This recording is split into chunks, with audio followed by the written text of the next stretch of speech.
Chapter number 8 Shrimad Bhagavad Gita Akshar Brahma Yog, verse number 9. Lord Krishna says, कविं पुराणम् अनुशासितारम् अणोरणीयानसमनुस्मरेद्य सर्वस्य धातारमचिन्त्य रूपम् आदित्यवर्णं तमसः परस्तात्.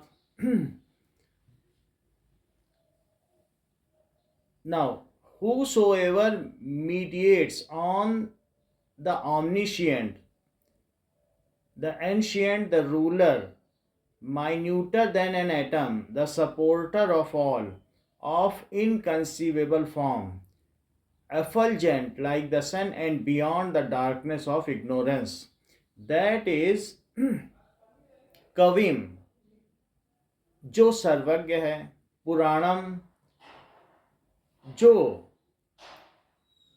पुराणम, पुराण किस लिए कहे जाते हैं? क्योंकि भगवान सबके आदि हैं, तो वो पुराणम है, पुरातन है. अनुशासितारम, शासन करने वाले हैं. सूक्ष्म से सूक्ष्म, अणुरणीयान, महतो महीयान, जो सबसे सूक्ष्मतम हम जानते हैं वो उससे भी सूक्ष्म है. जो जितना सूक्ष्म होता है वो उतना ही शक्तिशाली होता है. सूक्ष्म से भी सूक्ष्म है, परम सूक्ष्म है. धातारम, सबका पालन पोषण करने वाले. अज्ञानता से अनंत परे. अचिंत्य रूपम Aditya वर्णम,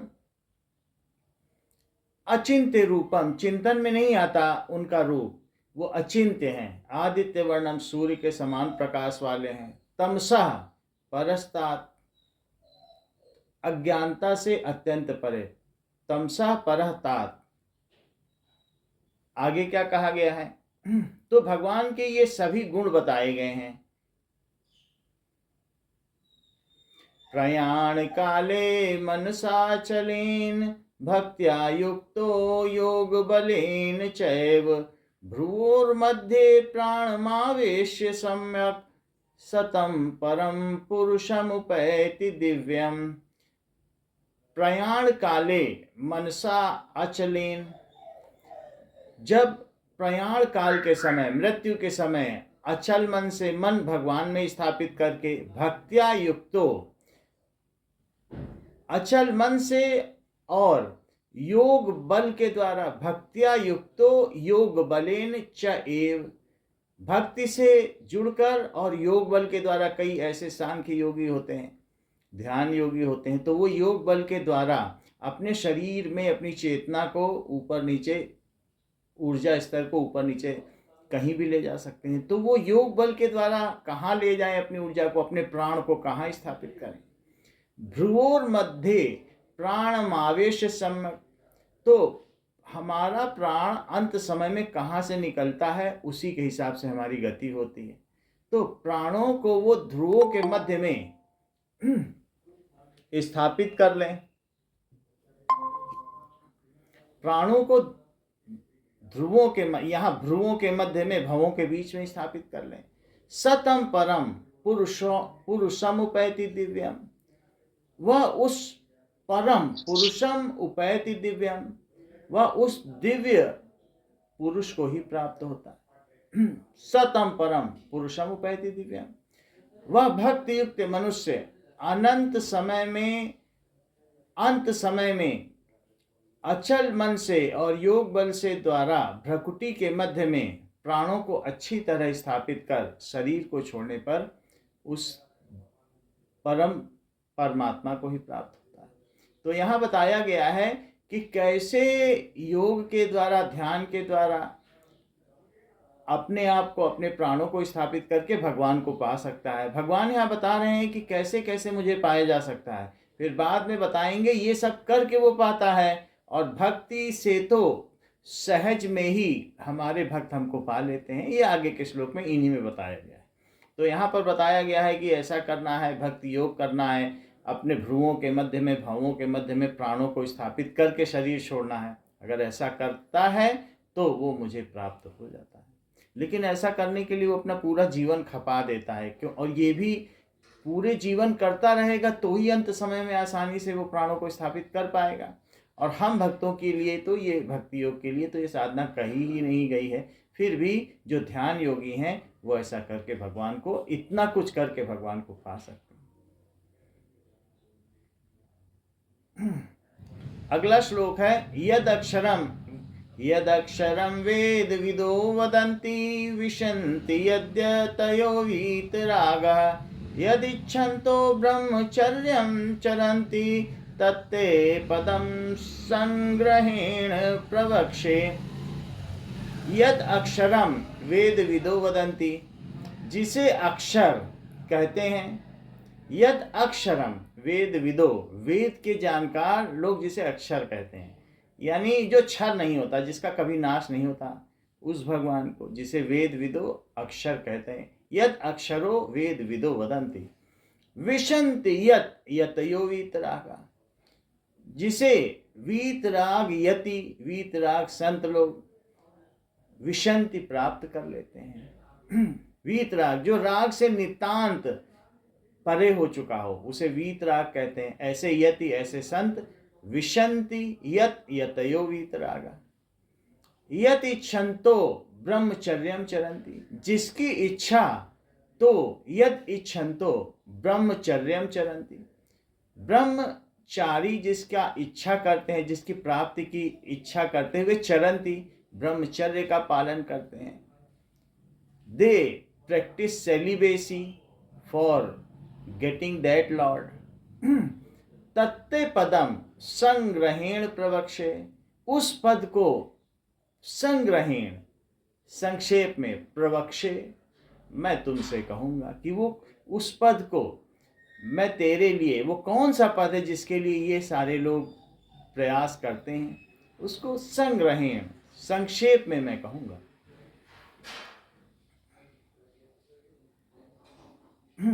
So next verse is verse number 12. सर्वद्वाराणि संयम्य मनोहृदि निरुध्य च मूर्धन्याधायात्मनः प्राणम् आस्थितो योग धारणाम्।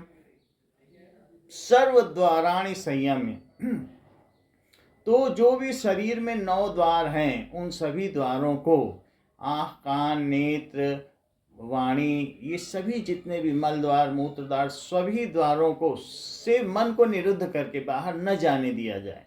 उनसे अंदर करके ध्यान योगी क्या करता है, संयम्य, उनसे संयमित करके, इनके द्वारा मन यहाँ वहाँ प्राणों के साथ निकल जाता है, प्राणेंद्रियों के साथ निकल जाएगा तो कर्मेंद्रियों के साथ निकल जाएगा, संसार की तरफ निकल जाएगा। तो जो योगी लोग हैं वहाँ जाने नहीं देते हैं। सो सर्वद्वाराणि संयम्य मनोहृदि निरुद्ध च, मन को हृदय में वे स्थापित कर लेते हैं, बाहर नहीं जाने देते हैं। जो ज्ञानेंद्रियां हैं उनको उनका काम करने देते हैं, प्राणेंद्रियों को, कर्मेंद्रियों को उनका काम करने देते हैं। तो अंदर में हृदय को मनोहृदि निरुद्ध च मूर्धन्य आधाय आत्मना, मूर्धन्य आधाय आत्मना, मूर्धन्य आधाय आत्मना, और इस तरीके से प्राणों को मस्तक में, इस हिस्से में, सहस्त्रार्थ में, मस्तक में स्थापित करके, प्राणम आस्थितो मूर्धन्य आधाय आत्मनः प्राणम, तो प्राणों को मूर्धन्य मस्तक में, आत्मनः प्राणम, अपने प्राणों को मस्तक में स्थापित करके, योग धारणाम, योग को धारण करते हुए। तो अगले श्लोक में क्या कहा गया, इतना सब कुछ करके, सभी द्वारों से मन को निरुद्ध करके, हृदय में स्थापित करके, अपने प्राणों को मस्तक में स्थापित करके, योग का धारण करते हुए, अगले श्लोक में इसको पूरा किया गया है। ओम इत्येकाक्षरं ब्रह्म, ओम इत्येकाक्षरं ब्रह्म ध्याहरन् मामनुस्मरं य प्रयाति त्यज्यन् देहं य स याति परमां गतिम्। ओम इत्येकाक्षरं ब्रह्म, ओम इति एकाक्षरं ब्रह्म, ऐसा करते हुए, अपने प्राणों को मस्तक में स्थापित करते हुए और ओम अक्षर का उच्चारण करते हुए, व्याहरणम दैट इज उच्चारण करते हुए, अनुस्मरणम और भगवान का एक स्मरण करना होता है, ध्यान करना हुआ, ध्यान के पीछे ध्यान करना हुआ। यानी कुछ भी करेंगे हम, संसार का कोई भी काम करते हैं तो उसमें स्मरण रखते हैं कि भाई ऐसे करना है, ऐसे करना है, लेकिन ध्यान के पीछे ध्यान, उसको कहते हैं अनुस्मरण। तो अनुस्मरण का मतलब है संसार के सभी काम करें, अपने सजगता से करें, क्योंकि भगवान ने हमें जिम्मेदारी दी है, लेकिन उस ध्यान के, उस स्मरण के पीछे स्मरण करें कि ये काम जो हम सजगता से कर रहे हैं, बुद्धि विवेक से कर रहे हैं, भगवान का है इसलिए मन से कर रहे हैं, भगवान का है इसलिए मन से करें, अपना है इसलिए मन से ना करें। तो ऐसा करते हुए भी ये हमेशा ध्यान रखें कि ये सब कुछ भगवान का है, ये हमारा शरीर भी भगवान का है, इसमें दी गई ऊर्जा भी भगवान की है, और ये काम भी भगवान के द्वारा हो रहा है और भगवान के लिए हो रहा है। जब इस चीज़ का सतत स्मरण रहेगा, जैसे ब्राह्मण है वो सब कुछ करेगा दैनिक दिनचर्या, लेकिन उसका ब्राह्मणपना रहेगा, उस स्मरण के पीछे भी ये बात याद रहेगी कि वो एक उच्च कुल का है, ऐसा उसमें ब्राह्मणपना नहीं जाता है, वो कुछ भी करेगा। तो उसी प्रकार से हमें इस बात का होना पना न जाए कि हम किस वजह से हैं, हमारा अंश होना अंशी की वजह से है। तो इस चीज को कहते हैं अनुस्मरण करता हुआ।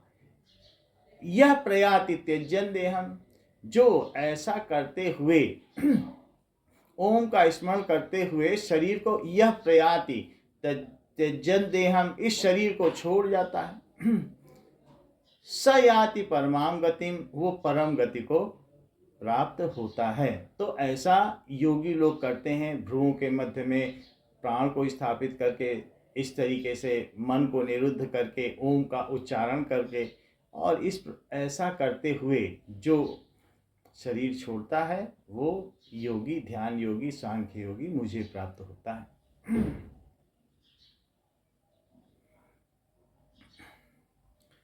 So next verse is verse number 14. अनन्य चेता सततम यो माम स्मृति नित्यशः तस्याहं सुलभ पार्थ नित्य युक्तस्य योगिना। अनन्य चेता सततम यो माम स्मृति नित्यशः। अनन्य चेता, अनन्य चेता, अनन्य चित्त वाला, यो सततम, सतत मेरा स्मरण करने वाला, यो माम स्मृति नित्य सा, सतत स्मरण करने वाला, सततम यो माम स्मृति, सतत जो मुझे स्मरण करता है, नित्य सह, नित्य निरंतर, हमेशा सतत, तस्याहम सुलभा पार्थ नित्य युक्तस्य योगिना। तस्याहम सुलभा पार्थ, उसको मैं सुलभ हूं, कोई चीज जैसे ऐसे ही मिल जाए बिना प्रयास के, नित्य कभी भी मिल जाए, जब हम चाहें तभी मिल जाए। नित्य युक्तस्य योगिना, वो योगी मुझसे नित्य जुड़ा ही हुआ है, उसके लिए कुछ प्रयास करने की जरूरत नहीं है। ऐसे भक्त के लिए जो नित्य निरंतर मेरा स्मरण करता रहता है, देखता सभी देवी देवताओं को है, मंदिर में भी जाता है, लेकिन जानता है कि इसमें उसी के परमात्मा का वास है, वही तरह जगह जगह कई रूपों में पूजे जा रहे हैं। जो करता है वो जानता है कि हम तो एक निमित्त हैं, कराने वाला तो वही। ये सब चीज़ों में इस ईश्वर का स्मरण नहीं छोड़ता, काम में कुछ कमी भी रह जाए, ईश्वर नित्य निरंतर सतत स्मृति, भगवान का स्मरण बहाने से करता है, दूसरे काम छोड़ भी दे, बहाना ढूंढता है कि उनकी चर्चा कर लें, उनका स्मरण कर लें, कोई मिल जाए तो दो बात कर लें, बहाने से करता है। स्मरण तो रहता ही है, चर्चा में भी आनंद प्राप्त करता है। इस प्रकार से मनन में, स्मरण में, चिंतन में, अर्चन में, किसी भी चीज़ में भगवान को अर्चित करने, गिर रही है चीज़ भगवान को अर्पित करने, बहाने से। तो इस तरीके से वो बहाने बहाने ढूंढता है अपने उस इष्ट को रिझाने के। ऐसे नित्य सा उसको मैं सुलभ हूँ, वो मेरे हृदय में निवास करता है। परमात्मा कितने महान और उनका हृदय उनसे ज़्यादा कोमल, उस हृदय में उनका भक्त रहता होगा। तो तस्याहम सुलभा पार्थ नित्य युक्तस्य, ऐसा योगी, वो योगी है, वो सिर्फ योगी नहीं है, नित्य युक्त योगी। तो भगवान ने बताया है जिसको ध्यान योगी इतने कष्ट से और प्राणों को कहाँ कहाँ स्थापित करके करते हैं, उन्हें भी करना पड़ता होगा, क्योंकि अंत समय आए और वो प्राणों को वहां पर स्थापित न कर पाए, प्राणों को आधाय न कर पाए, तो चूक जाए, पूरा जीवन व्यर्थ हो जाए। लेकिन ऐसे भक्त के लिए जो मेरे लिए सतत है, वहां तो मैं भी अंत समय में उसका जाप कर लेता हूँ कि उसकी वही गति हो, मेरे हृदय तक पहुंच है तो वहीं रहे, ऐसी स्थिति। अनन्य चेता, पहली बात यहाँ कही है अनन्य चेता, जिसका किसी भी भोग में, ऐश्वर्य में, अणिमा, महिमा, उन सब चीज़ों में भी, वैसे तो भगवान की है, श्री में, लक्ष्मी में, सब ऐश्वर्य भगवान के हैं, पर वो भगवान को ही पूछता है। ये तो पीछे पीछे उनकी चेहरी हैं, सब उसके चलती फिरती रहती हैं। अनन्य चेता सततम, भगवान की इस प्रकृति में, भोग में, ऐश्वर्य में, ऊंचे ऊंचे पदों में, ऊंचे ऊंचे लोकों में भी उसका कोई किसी भी प्रकार की चाह नहीं है, रुचि नहीं है, न कोई राग है किसी चीज, प्रकृति से राग और ऊपर वालों की भोगों की चाह, वो सब कुछ नहीं है। तो ऐसी स्थिति में जिसका चित्त भगवान को छोड़कर कहीं और रमता ही नहीं है, उसको कहते हैं अनन्य चेता। अन्य पे वहां उसका चेत, उसका मन, चेता का मतलब मन, उसका मन कहीं रमता नहीं है, काम सारे करेगा, मन भगवान की ओर लगा रहेगा, भगवान को ही देखता रहेगा कि हमारे इस काम से भगवान खुश तो होते हैं। संसार के लोगों को खुश करने की उसकी कोई चाह नहीं है, वैसे तो सब भगवान के ही लोग हैं, बनाए हुए भगवान के लोग हैं, प्रकृति भगवान की है, फिर भी वो उस केंद्र से, उस धुरी से जुड़ा है जहाँ से वो आया है, जिसका वो अंशी का जो अंश है, तो वो अपने अंशी को स्मरण करता रहता है, धन्यवाद देता रहता है जो उनका दिया हुआ है। अनन्य चेता, कि भगवान के सिवा उसका कोई आश्रय नहीं है, कोई महत्व नहीं है। जैसे पतिव्रता स्त्री का महत्व, नियम, उसका चिंतन पति में रहता है, उसी प्रकार से वो और किसी के नहीं रहता। एक आज्ञाकारी शिष्य सदैव गुरु के परायण रहता है जब गुरुकुल में रहता है, उसी प्रकार से यहाँ अनन्य चेता भगवान के लिए कहा गया है।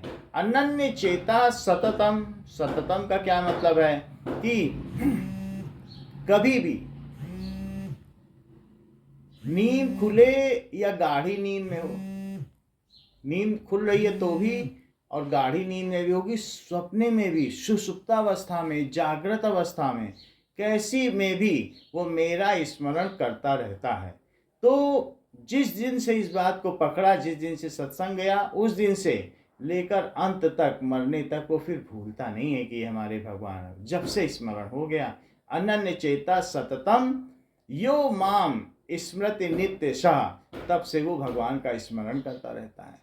तस्याहम सुलभा पार्थ, उस भक्त के लिए जो श्रद्धा पूर्वक निष्काम भाव से भगवान में लगा रहता है, उनका स्मरण करता रहता है, कर्म कांड से ज्यादा भाव में रुचि रखता है। कर्म कांड ठीक है, यद्यपि शुरू शुरू में ऐसा चलता है, फिर धीरे धीरे वो साधना भाव प्रधान हो जाती है।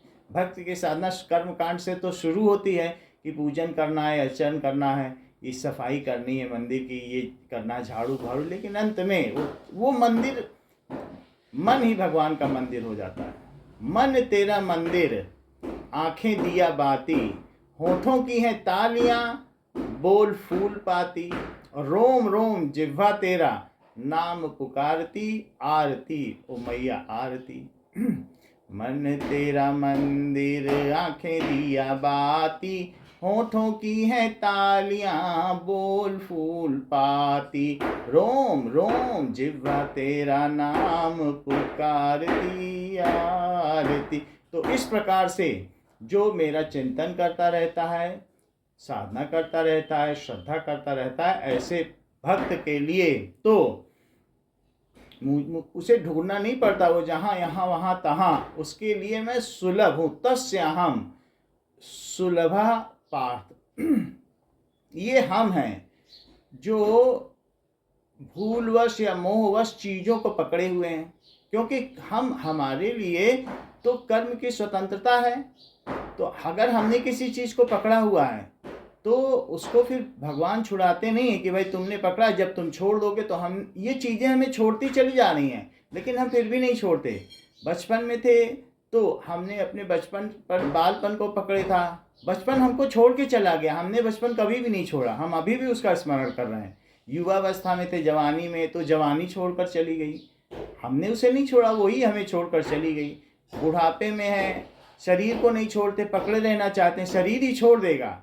लेकिन हमने अगर किसी बंधन को पकड़ रखा है, शरीर को, चीज़ों को पकड़ रखा है, ये हमने किया, ऐसा किया, वैसा किया, तो अगर हम किसी चीज़ को पकड़ रखेंगे, यहाँ तक कि ये सभी जो प्राकृत वस्तुएं हैं ये हमको छोड़कर चली जाती हैं, और इसी वजह से चूंकि हमने इनको नहीं छोड़ा है, हमारे कारण शरीर का निर्माण होता है, हमारे संस्कारों का निर्माण होता है कि हमने किस किस को पकड़ा है। तो अगर मान लो आप किसी सत्संग में चले गए, 1.5 घंटे 1 घंटे का सत्संग किया, और सत्संग करने के बाद आप घर वापस आ गए, और वहाँ पर भूलवश आपकी चादर छूट गई, तो आप चादर लेने जाओगे अब सत्संग में कि मेरी चादर छूट गई, क्यों? वहाँ फिर जाना पड़ेगा उस चादर को लेने। तो वैसे ही जब हम इस शरीर को छोड़ जाते हैं, तो चूंकि हमने जिन चीज़ों को पकड़ रखा था, उन चीज़ों को लेने के लिए अब मुझे फिर आना पड़ेगा। हम छोड़ दें तो छोड़ दें, चादर हम छोड़ दें, चलो सत्संग में गई तो नहीं आना पड़ेगा। तो हमारी चीज़ें जो पकड़ी हुई हैं वो हमारे कारण शरीर का निर्माण करती हैं। शरीर कई तरीके के हैं। एक स्थूल शरीर जो 5 तत्वों से मिलकर बना है, भूमि रापो अनल वायु खम, क्षिति जल पावक गगन समीरा, इनसे तो हमारा सूक्ष्म शरीर है जो दिखाई पड़ता है। फिर एक ये सूक्ष्म स्थूल शरीर है जो क्षिति जल पावक गगन समीरा से बना है, 5 तत्वों से बना है। लेकिन एक इसके अंदर सूक्ष्म शरीर भी है, वो मन बुद्धि अहंकार से बना है। 5 तत्वों से स्थूल शरीर, मन बुद्धि अहंकार से सूक्ष्म शरीर, और जो चादर छूट गई थी सत्संग में, हमने यहाँ पे सबको पकड़ रखा, ये मेरा, ये, उससे कारण शरीर बनता है। तो सब कुछ छूट जाने पर मन बुद्धि अहंकार ये सब यहीं रह जाते हैं, लेकिन कारण शरीर तो आपके साथ रहेगा, सर्ग में भी रहेगा, प्रलय में भी रहेगा, और महाप्रलय तक रहेगा। तो ये सब कुछ रहता है, ये फिर आपको यहाँ ले आएगा। तो इसलिए जो भक्त वीतरागी हैं उनको किसी चीज़ से लेना देना नहीं है। जो चीज़ छूट गई तो छूट गई, उन्होंने पकड़ा ही नहीं किसी चीज़ को, भगवान के अलावा किसी के चरण कमल को पकड़ा ही नहीं है। तो ऐसी स्थिति में उनको अपनी चादर लेने सत्संग नहीं जाना पड़ेगा, उनको फिर से यहाँ पर फिर से पुनर्जन्म नहीं लेने आना पड़ेगा। उन्होंने पकड़ा ही नहीं था, शरीर ने छोड़ दिया, आत्मा राम हो गई। ऐसी बात है। नित्य शाह भगवान से जो जुड़े हुए उनकी तो भगवान के साथ स्वतः स्वाभाविक अभिन्नता है। वो लहर बदनसीब है जो खुद को सागर से जुदा मान बैठी है। लेकिन क्या ऐसा हो सकता है कि लहर का कोई एक निजी अस्तित्व हो सकता है? क्या लहर का तो अस्तित्व नहीं हो सकता है। हर लहर सागर से उठती है, सागर में हिलोरें खाती है, उसी में आनंदित होती है, उसी में जज्ब हो जाती है। यही उसकी श्रेष्ठता है, वो सागर की शोभा को और बढ़ाती है। हम भगवान के बच्चे जब उसी के नाम से चलते फिरते हैं तो उसकी और शोभा होती है, उसकी वाह, उसके 4 चांद लग जाते हैं। वो हर्षित होती है माता, जो बच्चा उसकी ओर दौड़ा चला आता है। और जो खिलौनों में उलझा हुआ है तो उस माँ को क्या उस बच्चे को गोद में लेने में आनंद आएगा? खिलौने छोड़ दे बच्चा और दौड़ पड़े माँ की ओर, तो माँ भी दौड़ पड़ेगी उस बच्चे के लिए और दिखाएगी और 4 पड़ोसियों को, देखो कैसे मेरा बेटा मेरी ओर दौड़ रहा है। वो भक्त कृतकृत्य हो जाता है जब उसे माँ का सतत स्मरण होता है। वो माँ कृतकृत्य हो जाती है जब बच्चा प्राकृतिक संसाधनों को, सांसारिक भोग पदार्थों को छोड़कर उसकी ओर दौड़ता है, खिलौनों को छोड़कर माँ की ओर दौड़ता है। गिरता पड़ता ना भी चल पाता हो, 2 कदम चलता है, वो माँ कृतकृत्य हो जाती है। ऐसे ही ऐसे भक्तों को पाकर हमारे प्रभु निहाल हो जाते हैं। तो उनके लिए तो वो सुलभ है ही है। माँ सब कुछ छोड़ के सिर्फ उसकी लीला देखने के लिए बच्चे की, देखो कैसे दौड़ा चला आ रहा है, उसकी ओर आ जाती है। ऐसे ही हमारे भगवान सुलभ हैं। जो भक्त उनको याद करते हैं उनके लिए वो बिल्कुल दूर नहीं है, पास में ही हैं। कृपा सतत भक्त दुलारे राम के, जित चाहे तित जाएं, तिनके पीछे हरि फिरें, कहीं भूखे ना रह जाएं। तो ऐसे हमारे भगवान हैं और भक्त भी ऐसे निराले कि वो भगवान का स्मरण करते रहते हैं और भगवान उनके लिए सुलभ हो जाते हैं।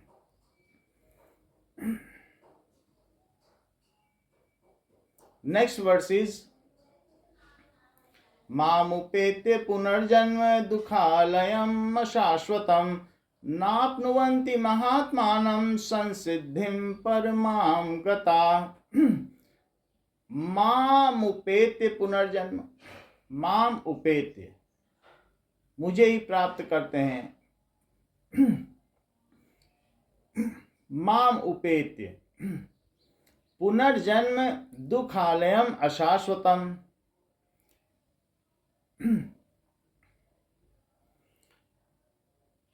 न अपनुवंती मुझे प्राप्त करते हैं, और पुनर्जन्म नापनुवंती पुनर्जन्म को न अपनुवंती प्राप्त नहीं करते। कौन लोग ऐसे हैं जो मुझे प्राप्त करते हैं और पुनर्जन्म न अपनुवंती, पुनर्जन्म को नहीं प्राप्त करते हैं? ऐसे कौन लोग हैं? महात्मनः संसिद्धिम परमाम गतः, ऐसे लोग महात्मा लोग हैं और जिनको परम सिद्धि प्राप्त हो गई है, उनको परम प्रेम की प्राप्ति हो गई है।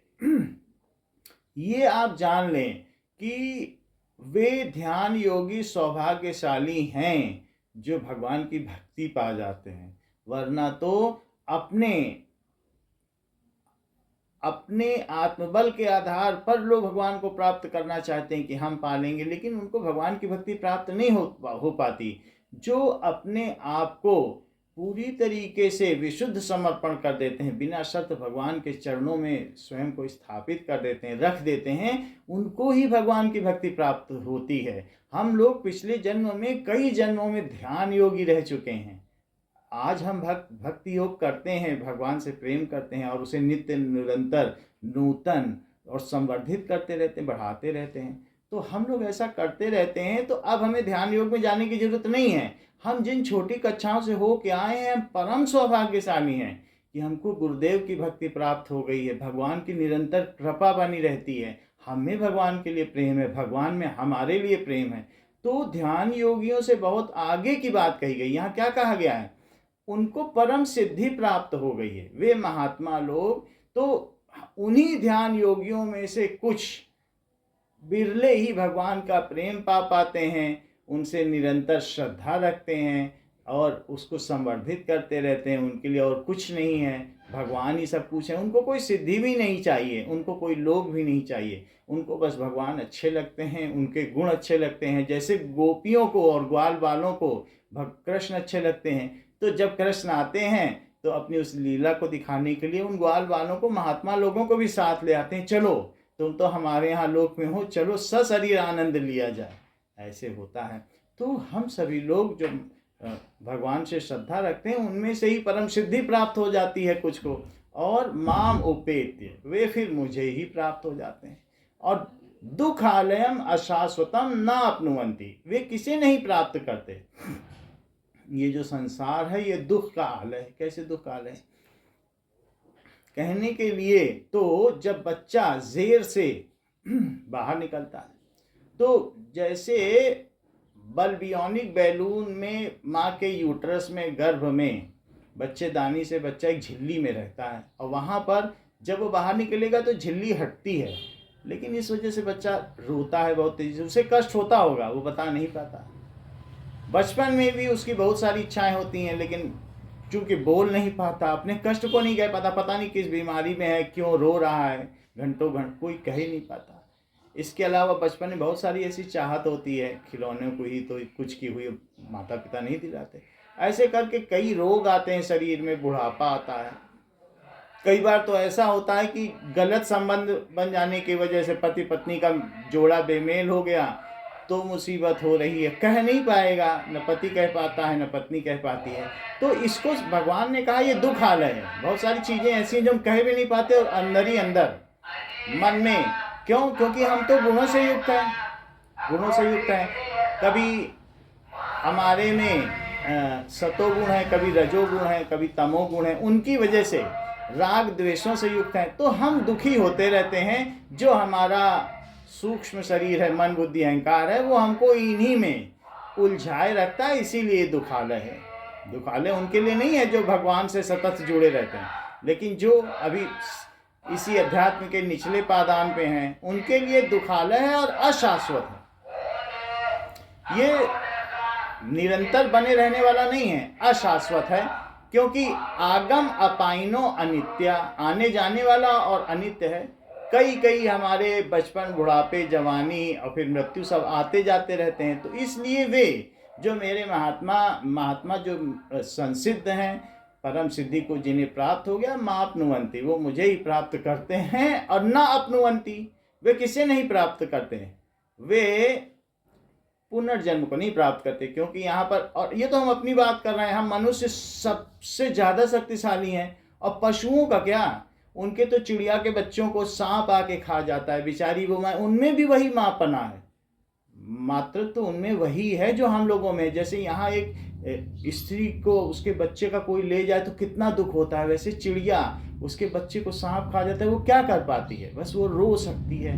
तो क्या वहाँ दुखालय नहीं है, वो कुछ नहीं कर सकते, इतना चेष्टा करते हुए भी कुछ नहीं कर सकते। तो भगवान ने कहा कि हम जो हमारे भक्त हैं, जो मुझमें श्रद्धा, वैसे तो किसी भी लोक में, किसी भी योनि में जो भगवान से जुड़ जाए, ऐसे चिड़िया लोग, ऐसे कुत्ते लोग जो सत्संग के बाहर सुने, उनका भी कल्याण होता है। वो बैठें जहाँ मंदिर में ध्यान करें, तो वो जो जिसमें श्रद्धा हो, लेकिन अब उनमें उस तरीके का चेतना का मनोमय कोष और ऊंचे कोष विकसित ही नहीं हुए हैं। लेकिन जिसमें अच्छे संस्कार बन जाए तो उसका कल्याण ही कल्याण है। तो जो संत हैं वो इस दुखालय से और अशाश्वत संसार से जो बदलते रहने वाला है, उससे वो उसको नहीं प्राप्त करते, और बल्कि वो मुझे प्राप्त कर लेते हैं।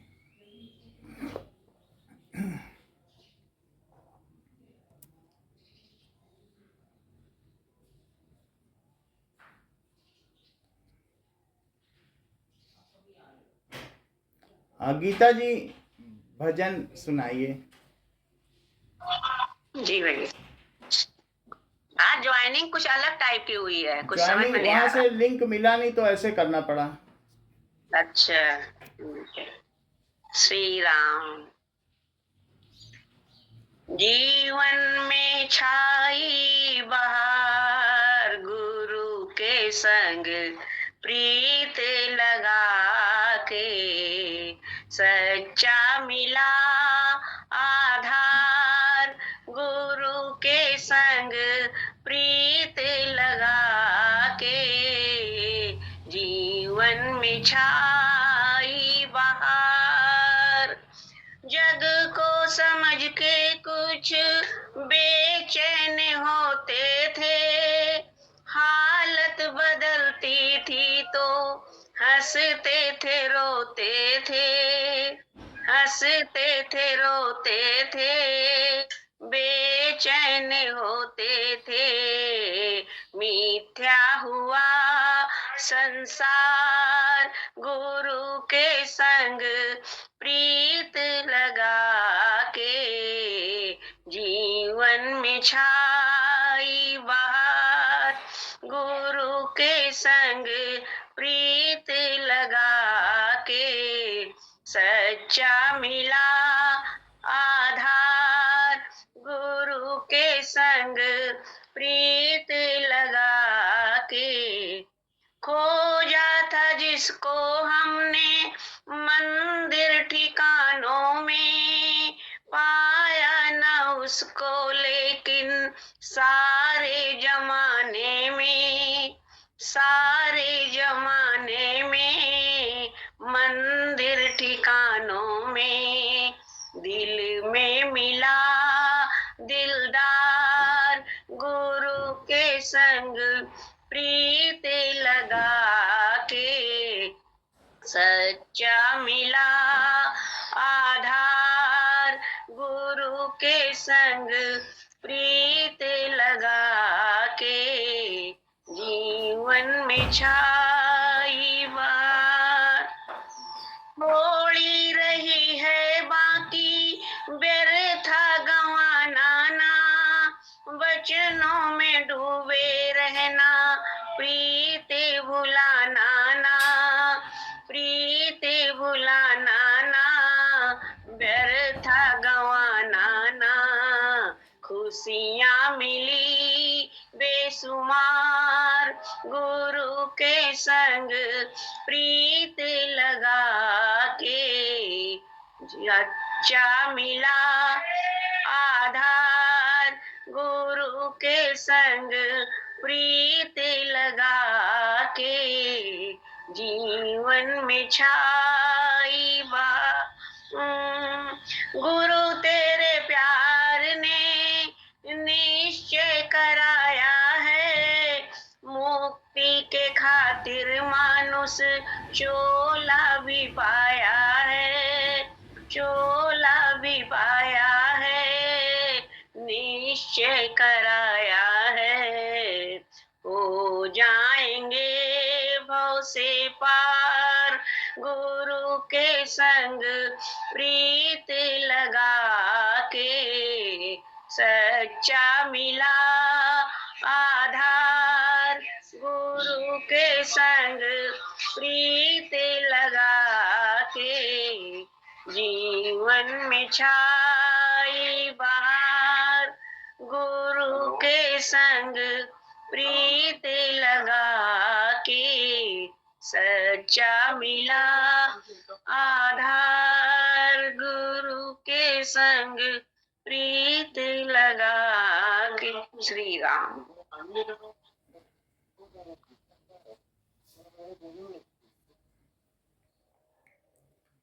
श्री राम।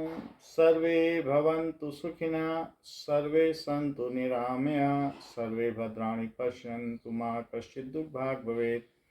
न तोहं कामये राज्यं न स्वर्गं न पुनर्भवं, कामये दुःखतप्तानां प्राणिनामार्तनाशनं। त्वदिष्टं भवतु गोविन्द, त्वदिष्टं भवतु गोविन्द, नतमदिष्टं पाहि मां रक्ष मां रक्ष मां। तेरी इच्छा पूर्ण हो माँ, हम सब तेरी शरण में, अपने चरणों की भक्ति को।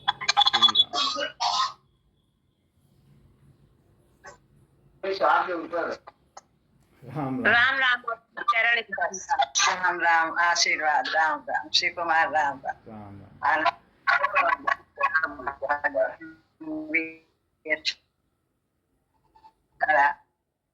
आवाज नहीं आ रही। गुरु के चरणों में प्रीत लगा के बहुत अच्छा। मेरा तो माइक आवाज कुछ कम साफ है। ठीक है। राम राम। आवाज नेटवर्क के पीछे से लग रही है कुछ।